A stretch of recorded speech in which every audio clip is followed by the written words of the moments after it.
In today's video, I'm going to be showing you guys how you can create this beautiful faded earthy tone look in your photos just using Lightroom. And I'm going to start right now. Before we start, if you haven't already, please consider subscribing and ringing the bell to stay in the loop and be notified when we release new videos. So this year I've been really lucky and photographed some beautiful weddings at some amazing locations, and this is the preset or look that I've ended up going with. And today I'm going to be showing you guys how you can basically replicate it and apply it to your photos. And what I'll do is I'll break this down into 4 steps. So step 1 is going to be overall global and basic adjustments. Step 2 is going to be color grading. Step 3 is going to be masking and local adjustments. And lastly, step 4, I'm going to be showing you how you can add in the right amount of grain as well as doing a few photo effects. Okay, so let's start off with step 1, which is overall global adjustments.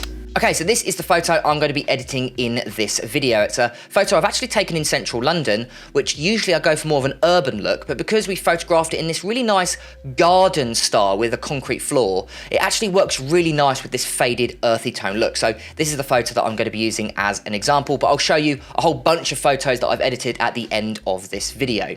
Okay, so the very first thing I'm going to do is go over to my white balance. Now, I actually shot on auto white balance in this particular wedding.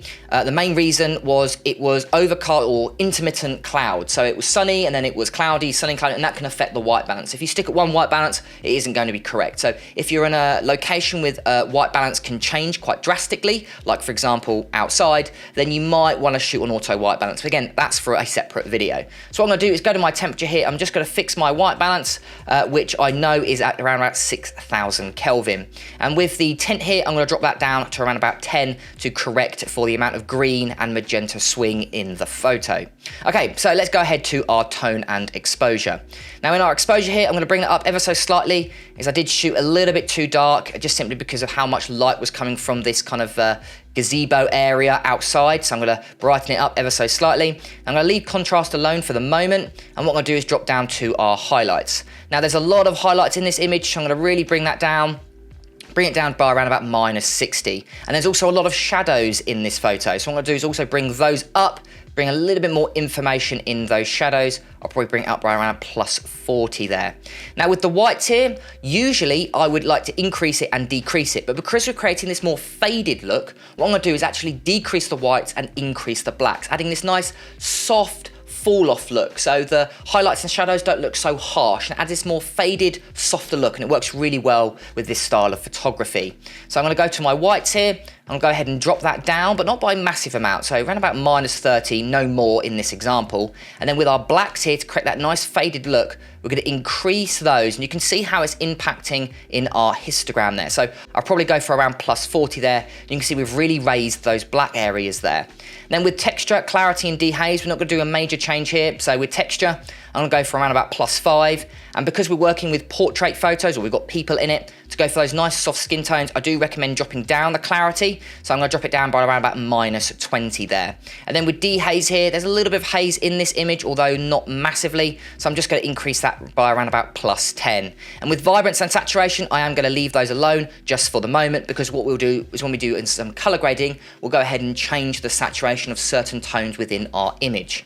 Okay, so that's all we're going to be doing in the basics panel. Let's quickly drop out of that. And now let's go over to our tone curve. Now, what we're going to be doing is we're just going to be impacting the overall point curve here. And what we're going to do is create that faded look. So we've done it a little bit with the blacks, but we're really going to emphasize that with the tone curve, because we can adjust more of the exposure with this tool versus the basic panel. So with this selected, what we're going to do is just simply raise up the blacks. Now you can see the input is 0, so that means we're getting pure black, and then you want to choose an output. So in this particular case, I'm going to choose output of 35. Now, the image now does look washed out, so we have to add in contrast into certain parts of our image. So to do that, what we're going to do is simply bring down our shadows there, bring it down to that main line, and then what I'm probably going to do is bring up the mid-tone highlight sections. So try and match that line. So basically all we're doing is added in that faded effect. We're not adding in massive amounts of contrast.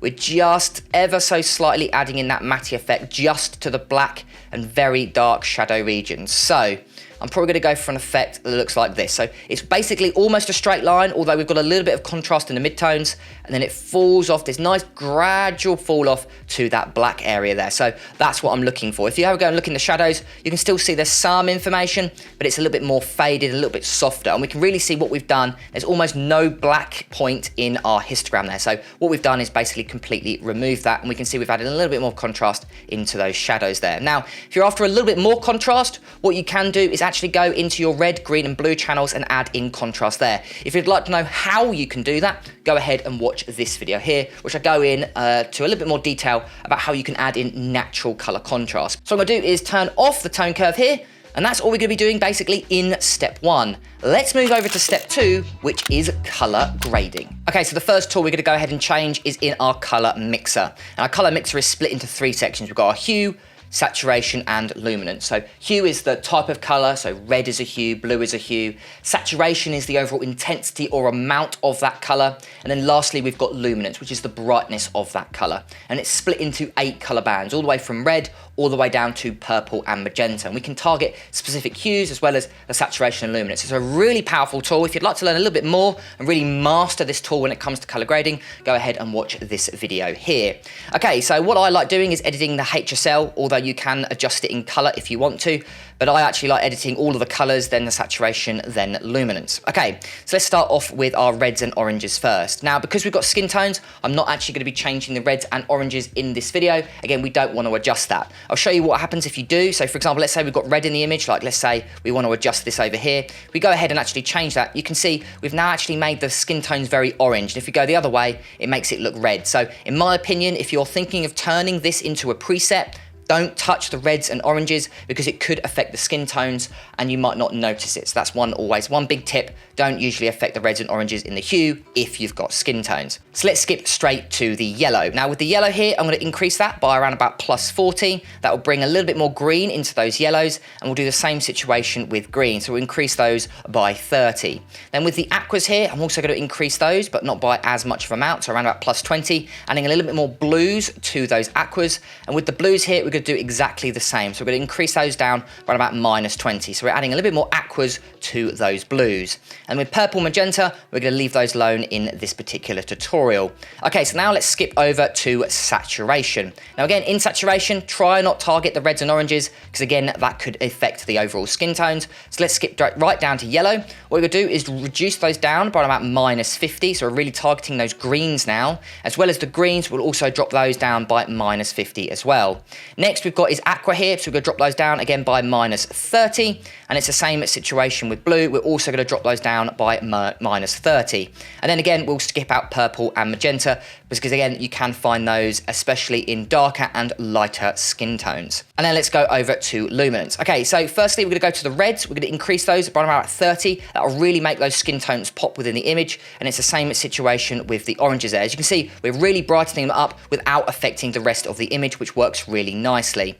Okay, with the yellows here, what we're going to do is reduce the luminosity down by around about -20, as well as we're also going to impact the greens. We'll drop those down by -30. And it's the same situation with aqua. We'll drop those down by -30, as well as the blue. We'll also drop the brightness of those down by -30. And what we'll do, again, we'll leave purple and magenta alone. So already, you can see we've made a really big impact to this image. So what I can do is show you the before and the after. And we've kind of done two things. We've made the skin tones pop a lot more, but naturally, because all we've done is increase the luminance of those colors, as well as we've uniformed the colors in the background. So a lot of the natural colors, we've uniformed them, make them a little bit more central. So we're not getting reds, greens, and yellows necessarily. We're getting more just greens. And then what we've done with those greens is we've dropped the saturation and luminance. So we've created a bit more of a fadier look, and it's kind of correlated all the colors into one specific hue, which looks really, really nice. So you can see again, if we do the before,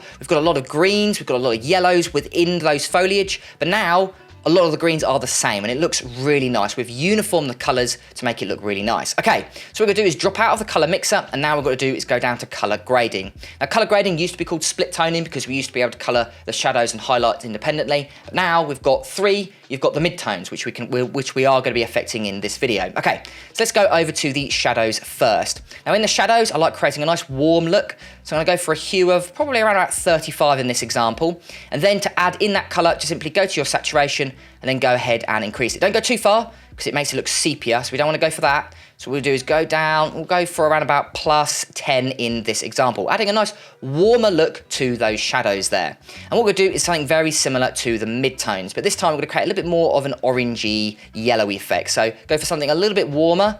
So we'll go for something around about +50 in this example. And then again, we'll go ahead and add that in. I'll probably go for, again, the same number, probably 10% saturation in this example. So you can see we've added a really nice warm effect to just the shadows and just the midtones. You can see if we do the before and the after, we've really warmed this image up, but it still looks natural, which is what's really important. Now, because we've got a white wedding dress in this shot, as well as if you've got any white in the image, we don't want to make that look too yellow or too warm. So we can actually add in the complementary color to balance out this image, which is really important. You want to make sure you've got a nice amount of color balance in your photo. So to do that, what we're going to do is add a nice cool tone. So I'm going to add in hue of 220. And then I'm just going to add in a small amount of that. Again, don't go too far because it makes the image look too cool. But if you're going to go for about 8% in this example, what that will do is it will just balance out all those highlights to make sure they're still white. Because again, we've got wedding dresses, we don't want to make them look orange at all. So to balance the warm tones we've added, we're gonna add a nice cool tone, which looks really nice. So that's all we're gonna be doing basically in the color grading panel. We've added a nice warm tone to the shadows, and we've balanced that with a little bit of cool shots in the highlights, which I think works really nicely. Okay, so let's drop out of the color grading panel, and the last panel we're actually gonna be changing in this video is our calibration panel. Now, if you don't know much about the calibration panel, basically it controls your primary 3 colors in your image. So your red, green, and blue. All colors are made up of these 3 channels because they are our primary colors. And what we can do is actually adjust that specific color. Now, if you'd like to know a lot more about the calibration panel, because that's really just a snapshot of what it can do, go ahead and watch this video here. It's my masterclass tutorial on it. But what we're gonna be doing is just adjusting the overall hue and saturation in this video.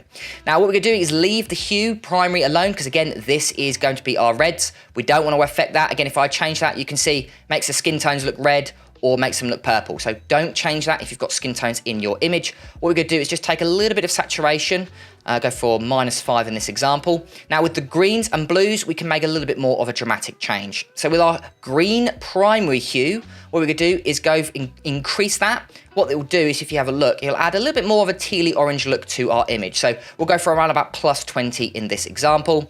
And then if we drop down to our blue primary hue, what we're gonna do is also reduce that down around about -10 there. And with our green saturation, I like increasing that around about +5, and it's the same situation with our blue. Let's select it. There we go, +5 we can do there. And what I'll do is I'll just show you the before and after of just the calibration tool, so you see what impact it makes to the photo. So here is the before, and here is after. Not a massive change, but we have increased saturation into certain parts of our image. Again, it's not a dramatic change in this particular case, but you can create dramatic results if you want to. Again, if you'd like to learn more, go ahead and watch that masterclass tutorial on it. So let's take out of the calibration panel, and that is step 2 done. So let's move on to step 3, which is local adjustments. Okay, so let's go ahead and select our masking panel. Now, we're only going to be creating a few masks in this example. So the first mask I'm going to do is create a darken mask and basically select the ground here. Now, to do that, what I'm going to do is go ahead and select my radial gradient. I'm going to go ahead and select all of the ground. So I'm going to go for something like so. Now, obviously, we don't want to select the 2 couples. So we want to basically subtract them from this mask. So to do that, make sure our mask 1 is selected. We're going to go ahead and click subtract. And this time we'd go all the way down to where you can see it says people. Now, luckily, AI masking works really well. So I'm going to go ahead and select all people. You can see it's done a pretty good job. So we're going to go ahead and click everything and select mask. So everything is selected but them. Then we're going to go to our exposure here and drop that down. Now, don't go too far because it makes it look completely fake. Just enough to remove a little bit of information from the bottom of our image there. So I'm going to go drop it down by around about -1 stop. What that will do is it will contrast them because they're not cut out. It will make them pop out a little bit more with the image, but it looks nice and subtle. And what we'll do is we'll emphasize that with vignetting later on. And then what we want to do is add a nice kind of blooming effect to the highlights here. Again, it was an overcast sky, so if we can add a little bit of a softer look to the top part of the image, it will look really nice. So to do that, what we're going to do is, again, create new mask. This time we're going to create a radial gradient this time. We're going to create a nice big gradient affecting basically the top part of the image. Let's go for something about this size.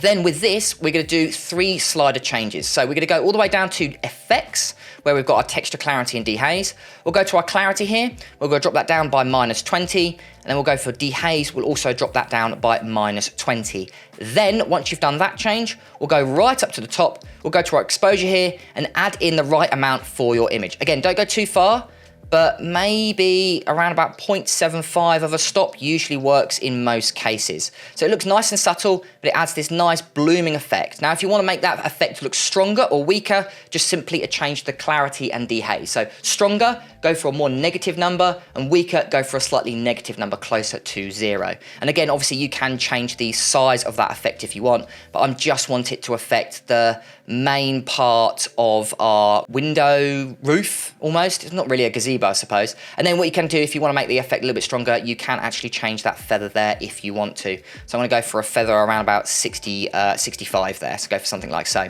Okay, and then what I'm going to do is the very last one. I just want to add a little bit of a softening skin tone effect. So to do that, what we're going to do is create new mask. I'm going to go down to where you can see it says select people. I'm going to go ahead and select all people because there's 2 people in this shot, both the bride and the groom. Then I'm going to go ahead and click facial skin and body skin, so just those 2. Go ahead and create new mask. And then all I'm going to do, really simple, go to where it says clarity and drop that down by -20. Very subtle, but if the couple ever zoom into their faces or anything like that, they've got slightly softer skin, but it looks very, very natural, so it's not really obvious. If I go ahead and zoom in 200 and I just do the before and after, you can see before and after. It's a very subtle change, but I must say it works really, really nicely. Just removes imperfections without spending loads of times going into the spot healing brush tool. And that's all we're going to be doing. So what I can actually show you just the before and after of the masks. So there is the before, and there is the after. We've added this really nice contrasty look, but made the bride and groom stand out at the same time. So it works really, really nicely. You could spend a little bit more time going into masking, maybe masking this bush out and doing this, that, and the other, but most of the time, I don't really have time for that. So for this, I'm just gonna be doing those 3 masks. And that is step 3. Okay, so let's now move on to step 4, which is photo effects.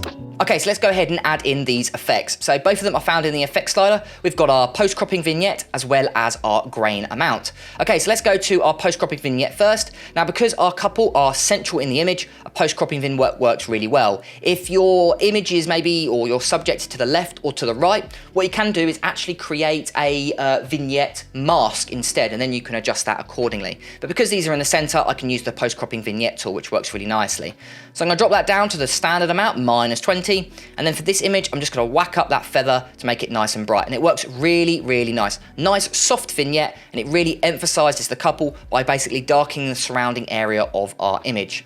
And the last thing we're going to do is add in grain. Now, I don't add in grain to every single image, but recently I've been adding in a little bit more grain than I used to. And it's an effect I've started to gravitate towards, something I've started to like, which is surprising for me. If you spoke to me last year and said, do you like grain? I would have said no. But this year, I'm like, oh, actually, I quite like it. I'm not sure if that's like an Instagram look that I've been looking at, and I'm like, oh, I like it, but hey-oh. That's what it's ended up being. So what I'm going to do is zoom into an area with a decent amount of contrast. So we're going to go into one of the faces. Then what I'm going to do is go to my grain amount and increase that ever so slightly, but drop down the size and the roundness. So we're going to go for grain of around about 15, I think, in this example. Then with our size of 0, increase that until you are happy with the size of the grain. So in this case, I'm going to go for, again, size of 15. And then with roughness here, again, increase that until you start noticing it in your image. So I'm probably going to go for 25 in this example. So that works really, really nicely. If you'd like to add in more grain, but not affecting the overall sharpness of the image, you can actually create a grain mask if you want to. And I'll show you how you can do it in this video. It's really simple. All we're going to do is go to our masking options. We're going to go ahead, create new mask, and this time we're just going to go ahead and select background. So hopefully it will select everything but the bride and groom. And it's done a really good job. Then what we're going to do is go all the way down to where it says grain, and then we're going to add in the same numbers that we added in previously. So we've got grain of 15, size of 15, and roughness of 25 there. So what we've done is we have added in more grain to the background than the foreground. So it makes the image still look nice and sharp, but it makes it look like we've got more grain. And I really, really like the balance of this. And again, if you'd like to add in more grain to your image, just simply increase these numbers. And there we go. That is how you can create this awesome effect. So what I can do is quickly show you the before and the after. We've added this nice warm effect, we've unified the colours, and we've really made those skin tones pop. So what I'll do is I'll just show you a couple more examples. So what we'll do is we'll skip over to photo 2 today, and I've already actually applied all the effects, but I haven't added grain to this image. So we can see the before and the after. That works really, really nicely. Again, we'll move on to another image, so we can do the before and the after. And again, we've got another, and this one I love this particular wedding. It was really nice, and it works really well with this shot. So you can see, there's the before, lots of yellow in the trees, lots of green. And then after, we've really unified that, made the skin tones pop. We've also added a darken mask to the bottom of this image. Again, here's another wedding. This was shot actually last year. So we've got the before and the after. Again, I just love how uniform that green is in the background. Really, really nice. And then again, we've got this image here. We've got the before and after. It really makes that brickwork pop, and it's really nice contrasting against that green there. And then we've got another image here, and then not much green in this image, but there's a lovely brickwork here. So we do the before and the after. Look at what it's done to that sky. Made it nice and saturated, but also kind of muted at the same time. It looks really, really nice. And then our last image here, we'll do the before and the after. This was actually shot near the winter time, so there's not a lot of green in it, but it really unifies that color there. And I think this is the last image here. Here's the last image today. Here's the before, and here's the after. Nice warm effect. We've also brightened up those shadows there, and a beautiful faded look in the background. So that is how you can create this beautiful faded look in your photos. Here is the before, and here is the after. Brilliant, and there we go, guys. So that is how you can create this beautiful faded earthy tone look in your photos just using Lightroom. And thank you to all of my YouTube members that are currently supporting the channel. If you want to become a YouTube member and get some awesome perks, including free Lightroom presets, just like the look that we've created today, make sure to go ahead to the link in the description. I've been James for Photo Fever, and I'll catch you guys next time.